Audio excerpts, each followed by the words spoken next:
This episode is brought to you by Progressive Commercial Insurance. Business owners, meet Progressive Insurance. They make it easy to get discounts on commercial auto insurance and find coverages to grow with your business. Quote in as little as 6 minutes at progressivecommercial.com. Progressive Casualty Insurance Company. Coverage provided and serviced by affiliated and third-party insurers. Discounts and coverage selections not available in all states or situations. Hey all, I'm Jamie Lynn Sigler, a mom, actor, and advocate. I know how overwhelming it can be trying to decide which treatment is right for you. I've been there. But you should know you're not alone. You can do this. Start with some research, talk to the community, and most importantly, don't be afraid to ask your doctor questions. You might find results that speak for themselves. That's how I landed on Kesimpta. Ask your doctor if Kesimpta, ofatumumab, could be right for you. You can check out the details at kesimpta.com.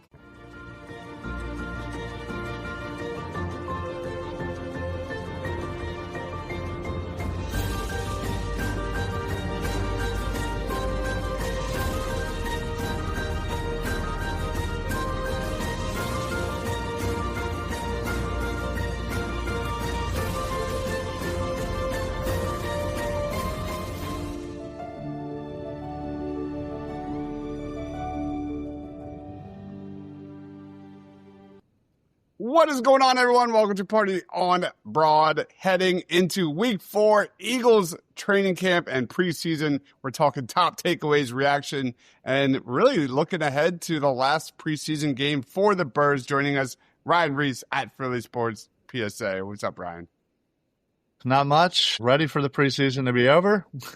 Oh, my God. Start playing some real games. Amen, brother. Also joining us, Rob Lange at Philly_Madness. What's good, Rob? I'm glad to be with you guys. It sounds like I didn't miss much Saturday when I was working, judging from the reaction you two gave. But was glad to see that Andrew Mukuba looks to have taken the lead in the safety race, and we'll see how that goes. All right. Before we get into the Browns game, we have to touch on the John Metchie trade to the Birds. Metchie and a 2026 6th-round pick from the Texans in exchange for tight end Harrison Bryant and a 2026 5th-round pick. Rob, what was your initial reaction?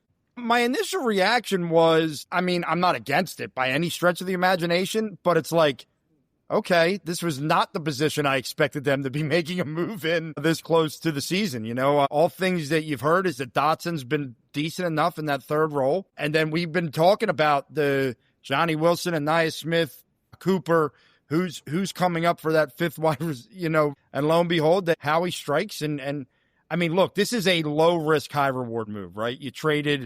You basically just flipped your picks back with Houston, and you traded a tight end that probably wasn't going to make the roster. So, I'm all for it. I love young, talented guys at the receiver position, see if maybe he can restrike something in his career. But I won't lie. There was part of me that was like, that's interesting. I'm not really sure what's happening here. Ryan? Yeah, I think that's a good first initial reaction is definitely definitely didn't see wide receiver wasn't on the bingo card there for positions for Howie. But, I've always liked Metchie.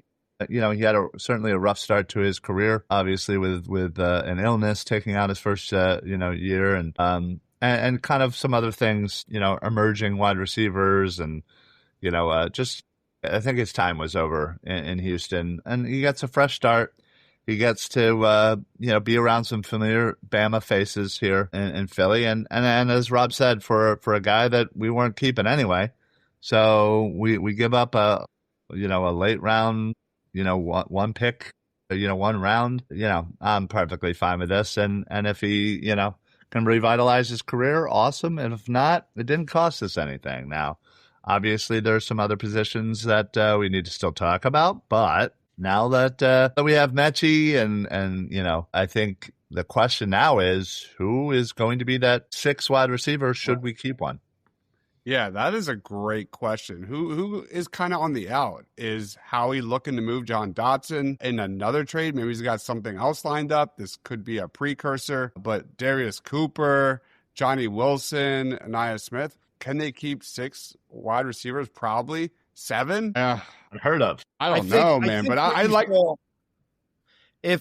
If Dotson stays, I think what you saw was Anais Smith is odd man out right now. I know a lot of people don't really love Johnny Wilson, but Johnny Wilson does things that Nick Sirianni loves, right? The blocking wide receiver, all that kind of stuff. So I unfortunately think this means Anais, but there could be something with this Jahan Dotson thing. You know, are they looking to just, you know, he's done after this year, contract's up. Do they have something in play for maybe another position of need, say cornerback?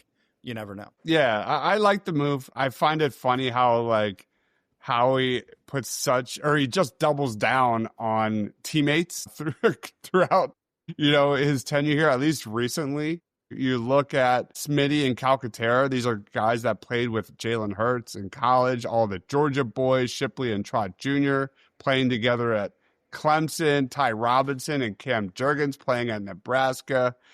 I think he's a depth piece, Metchie, but I really like the move just for value's sake. I'm interested to see how he looks first because I'm not buying the hype just yet, but I think he could be a solid slot guy. But at the end of the day, though, like that's kind of where I'm hoping Darius Cooper gets some opportunity down the road as well. So it's they didn't lose anything with this move. It's a really good buy low kind of deal, so I'm a big fan. All right, let's roll into Eagles versus Browns, and man, that was rough. That was rough.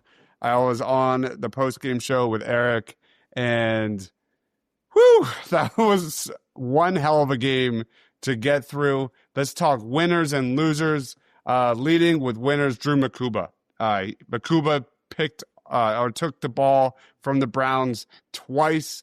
His first takeaway was on a Dylan Gabriel pass in between two Browns receivers, read the play, stepped in between, made the pick, returned it 75 yards for a touchdown. He also recovered a fumble, but this was the guy. This was my top storyline last week heading into this one, and he looks every bit like a playmaker. I'm excited to see what else he's got, you know, in the nickel, in that role, in different situations. But Drew Mukuba, Rob, lead us off, man. Yeah, I mean, look, the only thing I saw from the game was the Drew Mukuba highlights. And it was exciting to see, right? Because we've talked about the secondary, like, okay, we got one great corner. We don't know what we have on the other side. We have one solid safety. We don't know what we have on the other side.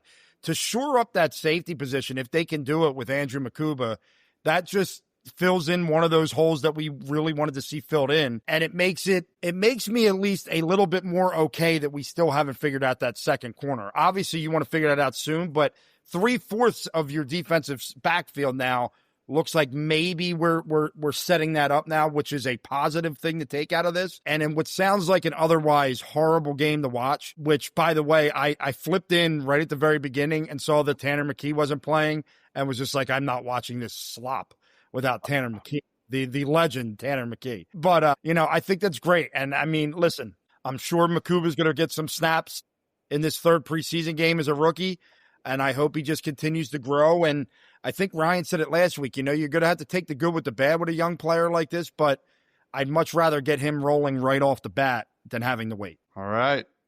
Throw it to you, Ryan. Is Drew Mukuba your starter week one? Yeah, I think so. He showed me enough. He showed me that he understands, where he is. While yes, he certainly does have, a lot of room for growth. But the instincts are there, the ability is there. It's just the experience that is what's going to come, and the only way to get that is by putting him out there. Now, would I feel a whole heck of a lot better if we shore up the cornerback 2 spot, and then that could allow Mukuba to mature and to grow at his own pace. And I think that's so vital in letting a young player in the NFL figure himself out and at his own pace, at his own, way. So, but I still feel a lot better. I think going into this game, I think corner and safety were 2 positions that I felt kind of meh about. And now I only feel meh about cornerback too. So that at least is one thing. Also, John Campbell played really, really well. He had a sack on a blitz through the A gap. He made Zach Zinter look silly. The speed the size. The guy is just so much fun to watch. The dude has so much juice. It's really fun to kind of envision what he could do in 2025. He needs to improve in his coverage and his technique, but man, this guy just screams like he's going to have monster games just on his physical tools alone as he kind of like catches up to the speed of the NFL. Ryan, like any quick reaction to Jahad Campbell? Yeah, he instantly jumped off the page. Yeah, I was there. Unfortunately, I was there Saturday, live and in person. With my son, and yeah, it was pretty much like the first play. He had a sack, and I was just like, "Oh, okay, Mike, snap." You could definitely tell he's got a little bit of the, the happy feet, where he's just kind of trying to figure out his place. I think he's processing it, the game, very quickly. I just think his body isn't catching up just yet. So I think he's still trying to figure out his way there. And you can tell, there are moments where his body and his mind are in the same spot, and boom, he goes and it's a play. So again, that'll certainly come. So I feel really good about him for sure. And that's, another beautiful thing is we could potentially be talking about, yet another year of our first 2 draft picks. Crazy. Coming out and balling immediately, So yeah, absolutely. You gotta love it. So when you watch the game and you're watching the differences between a guy like Jeremiah Trotter Jr. versus a guy like Jahad Campbell is night and day. You just see it.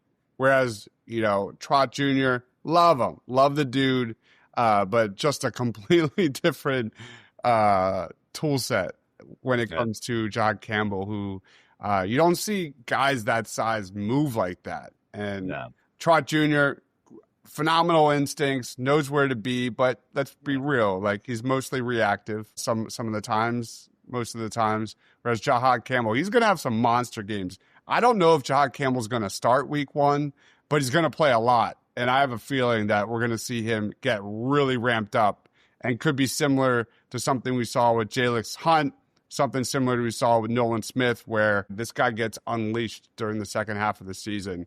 Tons of upside. Rob, any thoughts on Jahad? Yeah, I mean, personally, I think he does start week 1. I think the writing is now on the wall. On a defense that I thought was the most physically dominating defense last year, they might have just gotten even more physical because of this kid's style of play. He loves to throw his body around.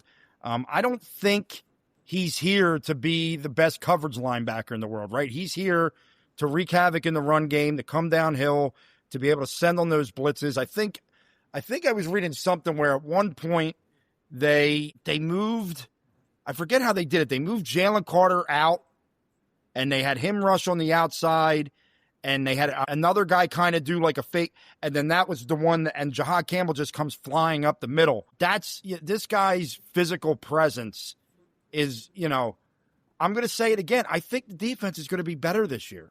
I know what they lost. Wow. I understand what people are saying, but depending on that second corner, right, which we're all, obviously that's the, elephant in the room.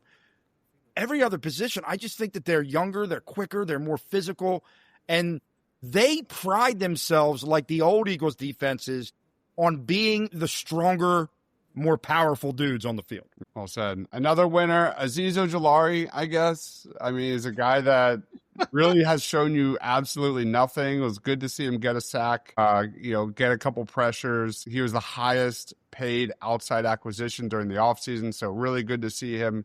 You could maybe make a case that Jacorian Bennett was a winner just by default. The fact that Keely Ringo and Adoree Jackson have been playing underperforming so much, and Jacorian Bennett made a nice play in coverage against the Browns, so maybe there's that. Maybe you could even say Mac McWilliams, who's playing a lot more outside now and has been impressing. So this entire CB2 situation, we'll get to losers in just a moment. But anybody else have any other winners from the Browns game? The fans that it's Tanner McKee because of DTR and McCord looking so bad. All right, let's roll on to losers. For me, it's got to be the Eagles fans. I'm sorry, Ryan. The loser is us because 88 yards, 8 first downs, 7 punts on 44 plays. The Eagles as a team were just horrendous. I was getting flashbacks of Clayton Thorson and Midnight Green out there throughout the second half. And I'm someone who loves to watch backups. I live and die the summer league and the NBA. Like, I love this stuff. I couldn't get through the second half. It was rough. It was rough. And there was a low light of DTR bobbling the snap and leading to a pick six. There's another play where A.J. Dillon caught a ball that was like 14 yards behind the line of scrimmage. What are you doing, man?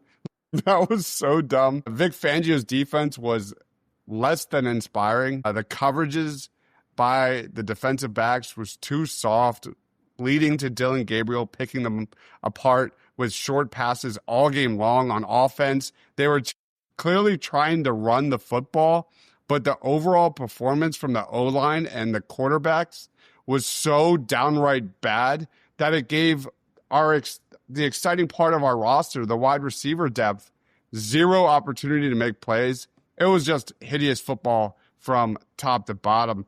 Ryan, did you have a loser? Yeah, geez, where to begin? Yeah, it was just an ugly game. I mean, the quarterbacks, wide receivers, and unfortunately, oh wow, that's a lot.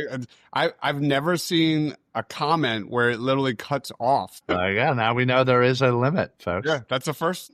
yeah, it was just an ugly game, honestly. And listen, this is what's going to happen when you're mostly third stringers, for sure. But yeah, it's just unfortunate. But yeah, Tanner McKee can certainly sleep sound knowing that he'll be a Philadelphia Eagle all year, because there's no way in hell they're gonna. Again, I know that the trade rumors are certainly mostly by national, or I should say local radio, but that'll never happen now. They can't afford to trade him away. Yep. We have a comment here from Ryan. Eagles need a veteran safety to start beside Reed Blankenship. Do you guys agree Justin Simmons is not the answer? Slowly have Mukuba and Sidney work into being a starter. I would go personally cornerback and edge as my top two positions of need. That's just me personally. But another loser has to be DTR and Kyle McCord. I'll just kind of piggyback off of what I started with. DTR was awful. He was straight awful. 5 of 8 passing, 17 yards. He had an awful pick six. McCord wasn't any better. 8 of 16 passing, 47 yards and a touchdown. Didn't throw the ball well.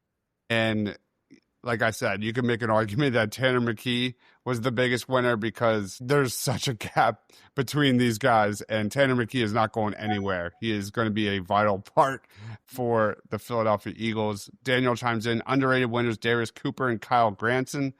Darius Cooper didn't have an opportunity to make plays against the Browns, but I don't know what Kyle Granson is, and I struggle with him as a third tight end. And Ryan, we'll be talking about tight ends right after this show. But my goodness, like, they need a run blocker as a tight end to fill in there. And Kyle Granson is not that. Rob, any losers you want to say from the Browns game? Yeah, you guys for having to watch it. I think I was one of the winners for not having to watch it, actually. Yeah. It was really, I mean, yeah, just to pick one more time, the Eagles O-line was terrible. Absolute. Matt Pryor really struggled. Kendall Lamb really struggled. Miles Hinton, he is not ready. He is so raw, and I think he's got a lot of upside. But for the most part, that dude looks completely lost. The only exciting part about the O-line against the Browns was Drew Kendall getting some snaps at left guard, maybe something to monitor going forward. I'm pretty sure that's the first time we saw that go down. But Ryan, do you have any other losers before we get into the 5-pack? Nah, not really. I mean, running a business comes with a lot of what ifs, but luckily there's a simple answer to them. Shopify. It's the commerce platform behind millions of businesses, including Thrive Cosmetics and Momofuku, and it'll help you with everything you need. From website design and marketing to boosting sales and expanding operations, Shopify can get the job done and make your dream a reality. Turn those what ifs into... Sign up for your $1 per month trial at shopify.com/special offer. To you, my darling. No, to you. The Roses were living the dream. More champagne for me, please. Until it all came crashing down. He got fired. Fired? From the director of Meet the Parents. You're a failure. Women don't like that. If you need a shoulder or an inner thigh to lean on. On August 29th. I just want the house. We want everything. Wow. Stop. Stop! And see The Roses. These people. The Roses. Rated R. Under 17, not a minute without parent. In theaters everywhere, August 29th. Hey all, I'm Jamie Lynn Sigler, a mom, actor, and advocate. I know how overwhelming it can be trying to decide which treatment is right for you. I've been there. But you should know you're not alone. You can do this. Start with some research, talk to the community, and most importantly, don't be afraid to ask your doctor questions. You might find results that speak for themselves. That's how I landed on Kesimpta. Ask your doctor if Kesimpta, ofatumumab, could be right for you. You can check out the details at kesimpta.com. Travis says, any idea on potential edge players how he could be targeting via trade? It's not going to be Trey Hendrickson. Yeah. That's not going to happen. I don't know. It's got to be one of those like buy low kind of guys. That's been the theme of the offseason. It'll be somebody. Yeah, it'll be somebody that nobody even saw coming, and how he'll somehow have figured out that, on the low that this team was, looking to move off of, and how he just knows these things. So. Yeah, that Howie's MO this offseason is very clear.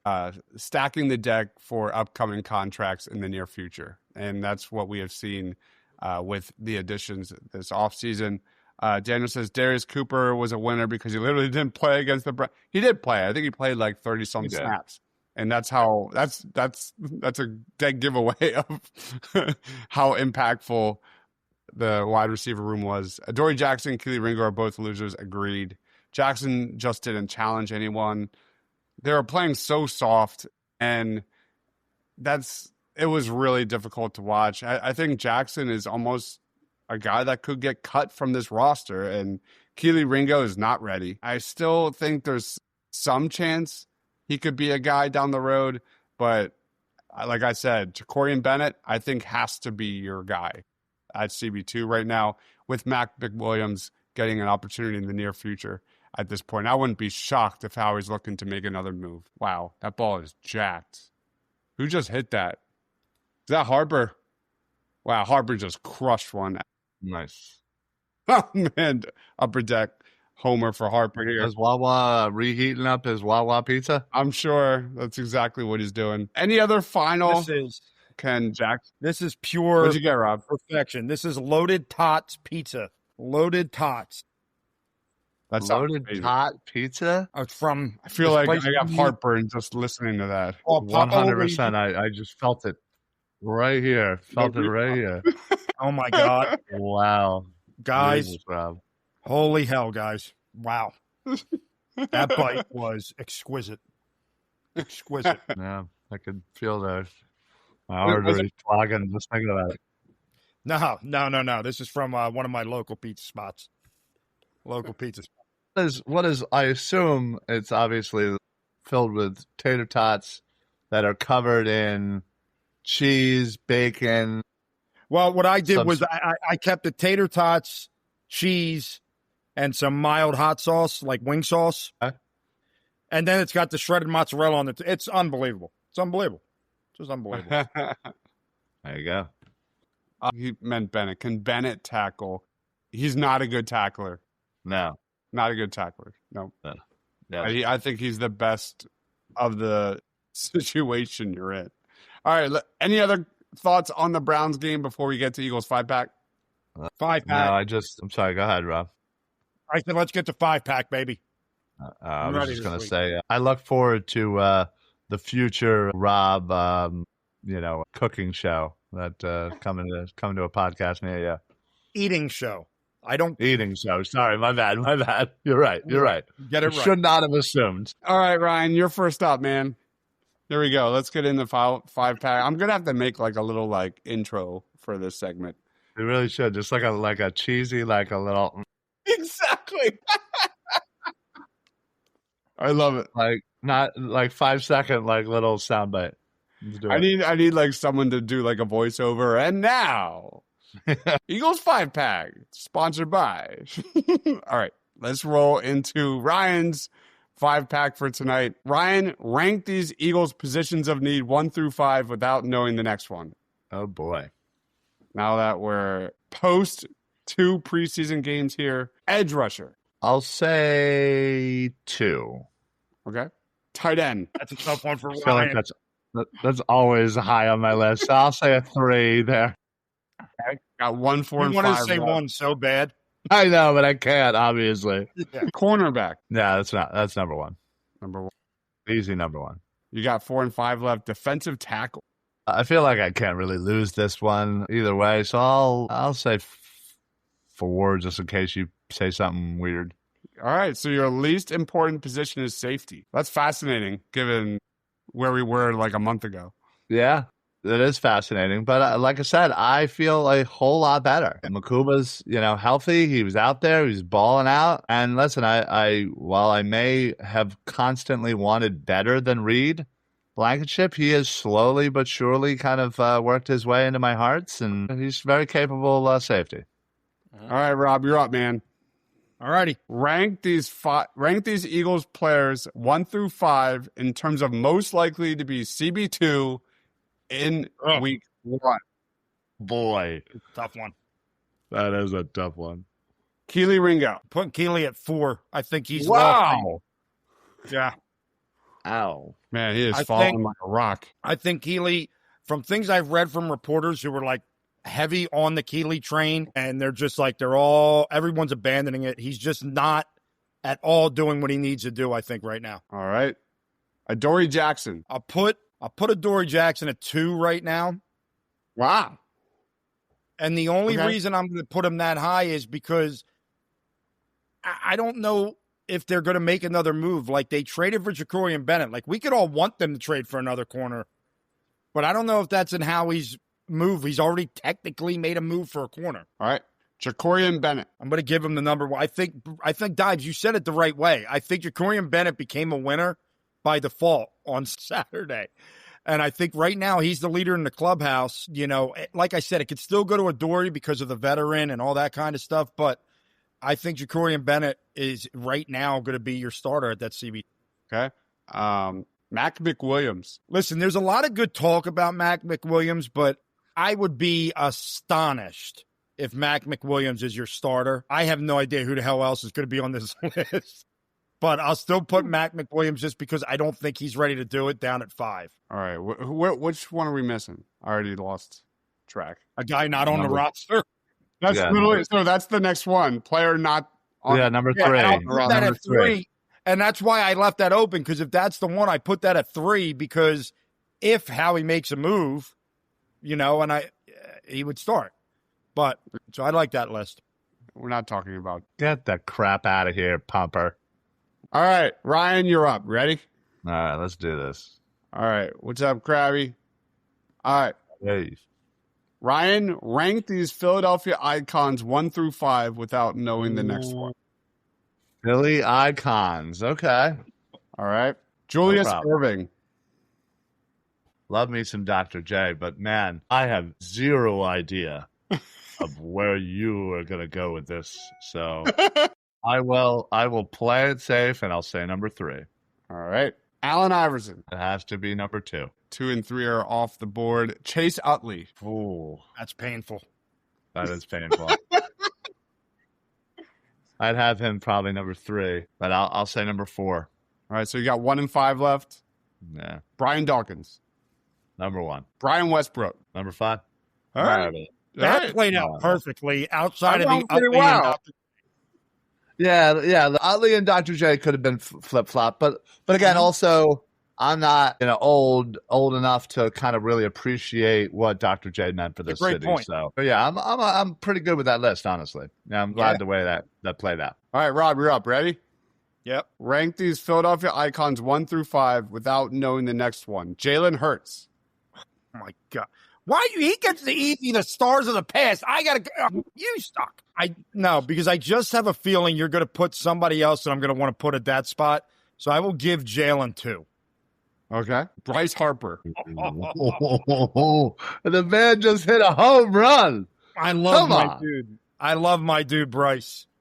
I really do. I know they haven't won anything yet, but the way Bryce attached himself to this city from like the word go, I got it. God, who else can be on this list? That's where my head's going, is like, who else is on this list? I know who could be on this list. Yeah, but he'd be a better 3. I'll go Bryce 1. Wow.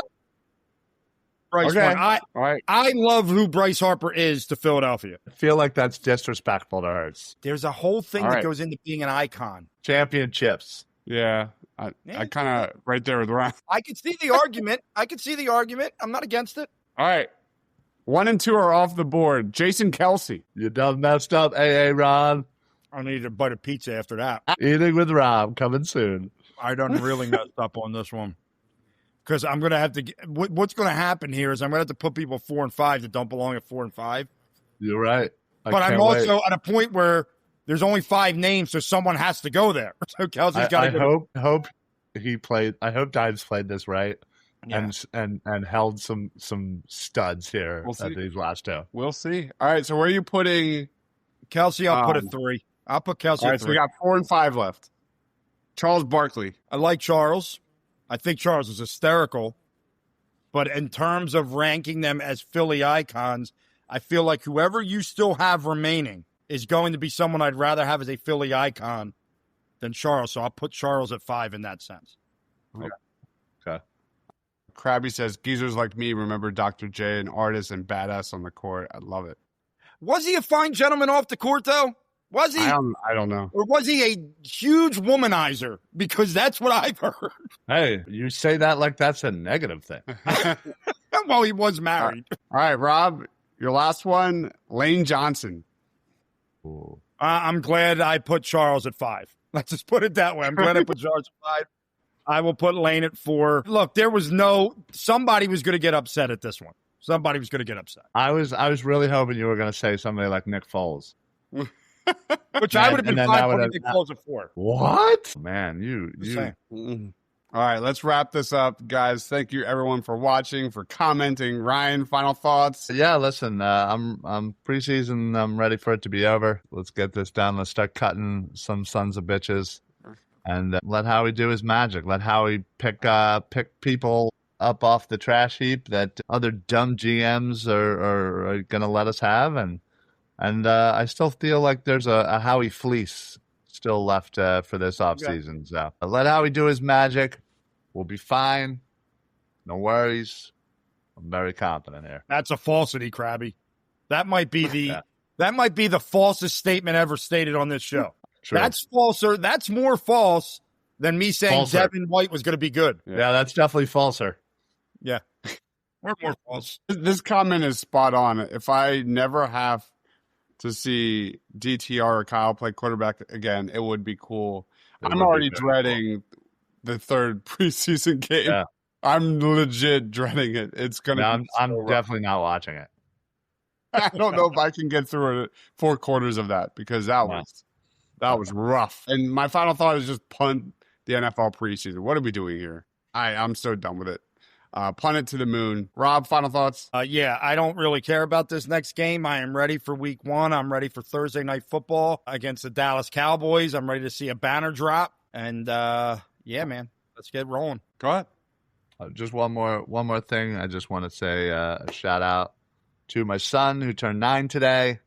Happy birthday, Ronan. Yeah. Any quick reaction to Donkey Kong? It's good. Oh my God. I'm still figuring out. I'm very new to the Nintendo. I haven't had a Nintendo since the 64. So, okay. Wow. It's a learning curve. I'm not really sure how everything works, but I'm working my way through it. Donkey Kong seems fun, although it is just literally smashing a bunch of crap. But we'll get there. All right, guys. Thank you, everyone, for watching. Stay tuned. Right after this, we're talking college football and an Eagles 3-round mock draft. One last time, Rob says I'm out. He is at Philly_madness. He is Ryan at Philly Sports PSA. I'm Deibs, Mr. Crockpot. For Ryan, for Rob, for myself. Thanks for watching, guys.